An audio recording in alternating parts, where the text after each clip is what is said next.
We're going to talk a little bit about pKa and pKa values. And what pKa is it's a measure of the tendency of a compound to lose or donate its proton. And as pKa decreases, acidity increases. So just to give you a couple of examples to look at, let's compare water versus hydrochloric acid. In both cases, we have protons that can be donated.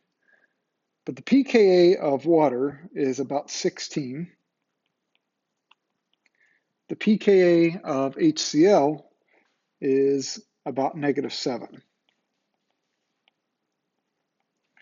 That's a much lower pKa value. Lower pKa means it's much more acidic. So we would say HCl is the stronger acid.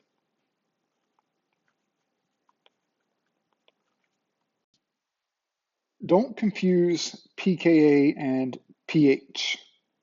So they're both acidity type measures, but pH is a function of concentration. pKa is an inherent property of the compound or functional group you're looking at, or maybe I should say the proton on the group you're looking at. So for example, HCl, the pH of a solution will change depending on the concentration of HCl in that solution. But regardless of concentration, the pKa of HCl will always be -7. It doesn't matter if the solution is highly concentrated hydrochloric acid or very dilute hydrochloric acid. In the previous chapter, we spent some time looking at functional groups. And one of the first reasons it's good to know functional groups is because we can predict relative pKa's based on the functional group a proton is on. For example, if you didn't know the difference between an alcohol and a carboxylic acid functional group, you might think both OHs would have the same pKa. But because that hydrogen is on an oxygen in different functional groups, the pKa is different. So we have different ones. Hydrogens and oxygens tend to be relatively acidic. We have some charged acids like a charged nitrogen, or the nitrogen that is uncharged, which really isn't very acidic, that has a pretty high pKa value. You see here's protons on carbons. Those are not very acidic at all. They have quite high pKa values, like 50. And then this next group, this is something you'll focus more on in organic too, but we have these protons on the carbon next to the double bond O.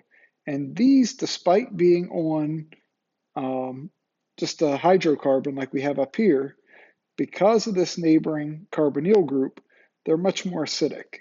And we have different carbonyl groups with different acidities on that alpha hydrogen.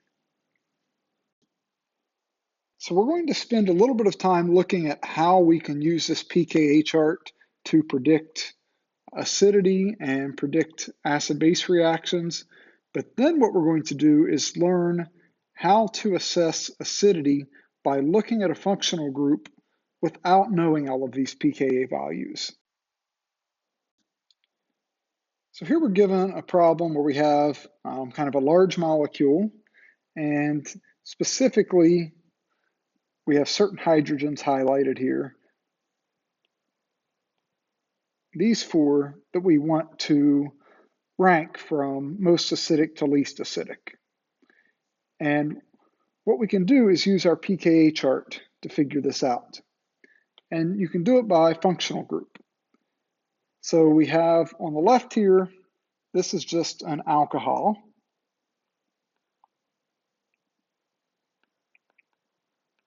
If you look on the pKa chart, the pKa is about 16. Next, we have a hydrogen on an sp2 carbon. If you look at the pKa chart, you will find that it has a pKa of about 44. Next, we have this amine, NH2, and the pKa of that is about 35. And then finally, we have the OH that's part of a carboxylic acid. And the pKa of that is around 5. So now we can just rank these by pKa values. So the most acidic is going to be the carboxylic acid.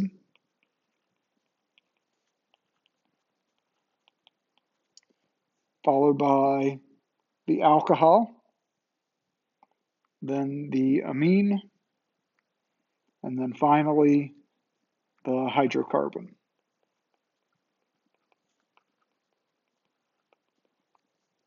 We can use this to kind of further expand this question. So let's say you're asked, what happens if we take 1 mole of this acid and react that with 1 mole of base? So say we react it with, I'll keep it simple and use sodium hydroxide and use a mole of that. When you add a base to an acid, the base is going to react with the most acidic proton in the molecule. That's going to be the carboxylic acid here. So let's refresh our memory with our general acid-base reaction and think about what happens. So our base, I'm not going to worry about the sodium, that's a spectator ion, so let's use just OH minus as the base. So what happens with the base? The proton goes to the base. The base picks up the proton. So one product of this is just going to be this proton bonded to the OH.